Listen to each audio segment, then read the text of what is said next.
Hi folks, I'm the Rubber Mold Man, here to show you how you, even as a beginner, can make beautiful statuary such as this using latex rubber molds. Just a quick bit of history, my family's been in the statuary business for decades. My brother and I learned to make our own molds over the years. In fact, together we've probably made tens of thousands of rubber molds, so we really like them. So I'm going to show you just a quick little demo here of how the rubber molds are used. And keep in mind that when it comes to statuary, there's all sorts of molds out there. There's aluminum molds, plastic molds, but by far the most popular are rubber molds, and in particular I'm going to be doing latex rubber molds. Keep in mind there are different kinds of rubbers. These will deal with latex rubber molds. So again, this is just going to be a quick little example of what you can do with the molds, and then in other videos I'll go into more depth on how to use them. Now you can see that a few of the different statues here, like rubber molds, the nice thing about them is you get this incredible detail that you just can't get with other molds, such as this piece here. This dog here is directly out of a mold. I have not done a thing to it. This is how they look when they come out of these molds. So this one can be sold as is, or can be given a nice paint job. You also have simple things like this welcome rock here, where I added just a little bit of color to it and that. But because of this video, I'm mainly dealing with smaller items. Keep in mind, you can make great big items. I've got molds that are great big lions and animals that are about 3 feet tall or so. So there's all sorts of types. But in general, when it comes to latex molds, there's two types. You have your rubber mold with some sort of backing, usually fiberglass, such as these here. Or in some cases, you have a rubber-only mold, such as this. They do basically the same thing. The difference being these have the mother mold that holds the rubber in place. This one does not. So when you cast a statue out of this type mold, you would need like some sand or that you dig out and put this in and kind of pack around to hold it in place. Now you might wonder, why would somebody want this instead of having the mold with the fiberglass backing? Main reason is this is considerably cheaper to purchase than one with the fiberglass. This mold as is you can get for $30 to $40. If it had the fiberglass backing, you're looking at easily $100 or more. But other than that, that's really the only difference. So if you're doing it on a crafts scale, these are fine for small molds. If you're planning on doing it to sell and on a regular basis, you probably want to opt for the fiberglass backing. Keep in mind too, rubber only molds will only work when they're about this size and under. It would not be able to do something like this. You would have to have the fiberglass backing for these more ornate pieces. So I'm just going to quickly show you here just how simple these are. I brought a couple of these small molds here that I actually cast in cement yesterday, and I'll just show you how easy they are to come apart. Now I use clamps here to keep most of my molds together. When they're bigger I might use a few bolts, but for the most part the clamps work. Now you see there, that's the rubber. It's filled with the cement in there that's set up from yesterday. And basically the rubber, the nice thing about it, it's like a big stretchy rubber band to where you just peel it off the finished item here, and you see the detail there. And there you go, a nice little frog. Hardly any work to make that.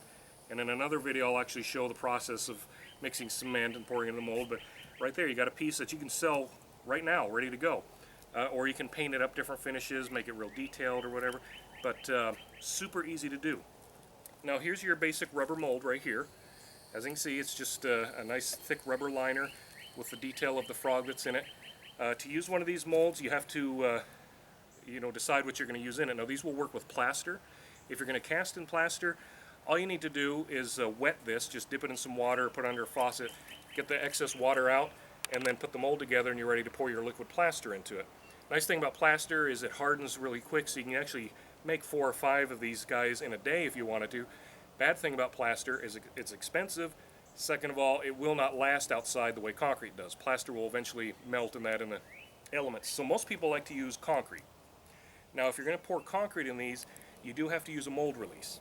And here's the thing, there's 2 rules when it comes to taking care of your latex molds. The first is, do not let them sit out for long periods of time in sunlight.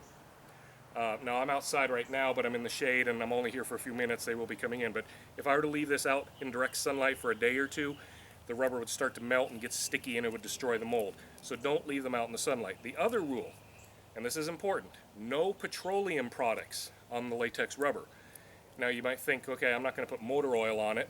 Well, some people do, because like aluminum molds, you use motor oil for a mold release, not on latex rubber.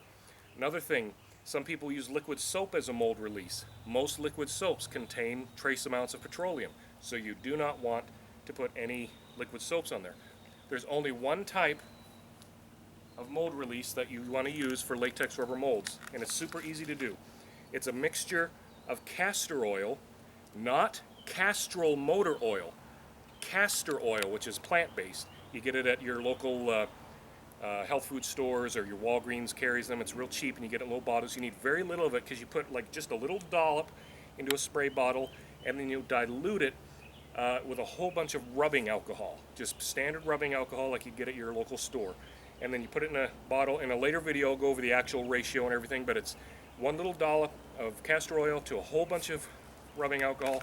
Put it in a spray bottle, and you literally just will spray the entire inside of the rubber. Just get it nice and coated, and then what I do is I'll actually take the rubber then and dip it in some fresh clean water just to get the extra residue out of the mold release, and then I'll let it sit like that for a little while just to let the water drain out.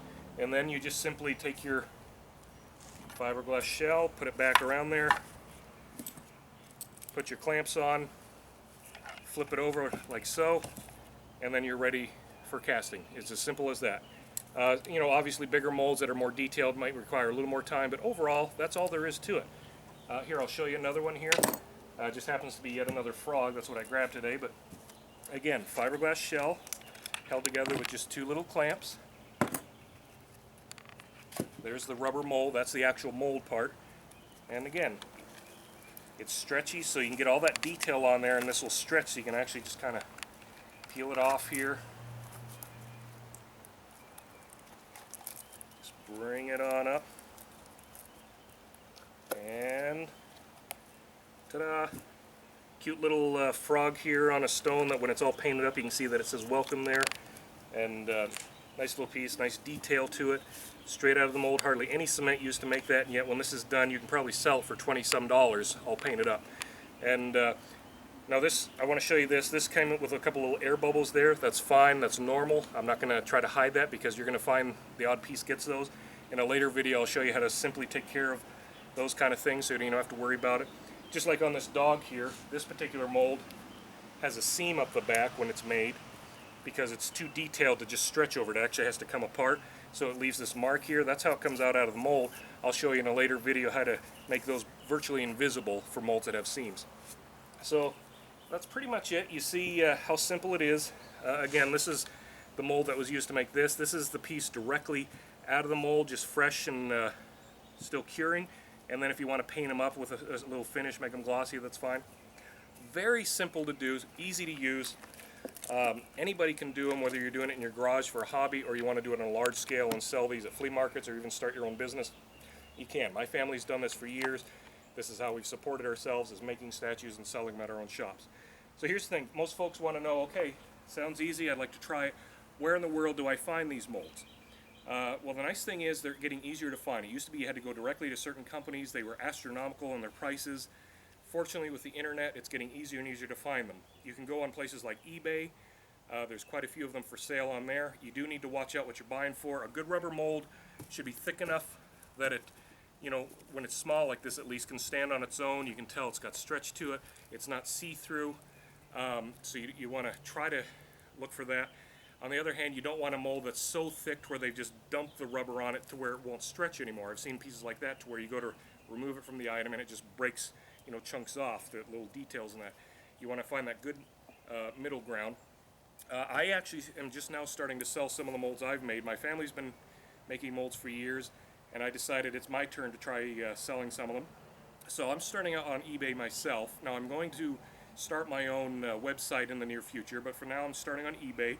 And my username is Funbug1952, F-U-N-B-U-G 1952. And each week I just put a few of my small to medium-sized molds on there. I'll probably add a few more over time. But my goal is to eventually have my own website going, and I'll update this video once I have my website to where you can go see my entire catalog of molds that I'll sell, and you'll be able to buy them directly. And I sell fairly cheap. Like this mold in the past, this would run probably close to $200 for something like this guy here. I'll sell it for under $100 at this point. And it's still the same high quality mold. And a mold like this, by the way, if you take care of it, avoid the sunlight, don't put petroleum on it, and use it properly, you can get years of use out of it and hundreds of statues. So it's a great way to have a fun hobby, a great way to make some extra money. Like I said, this is my first video, just kind of an overview. My next video I'll actually go over how to prepare the molds more in depth for casting in cement and actually go over the ingredients. But the one thing you need to know is you don't need any special equipment. Everything you need to make these you can find at your local Lowe's or Home Depot, your local department store or tool store. It's all very simple. You don't even need a cement mixer. I'm going to show you how you can make your cement even on a large scale, a very simple, easy, cost-effective method. So I hope you enjoyed this. Keep an eye out for my next video, and I hope to see you soon. Thanks.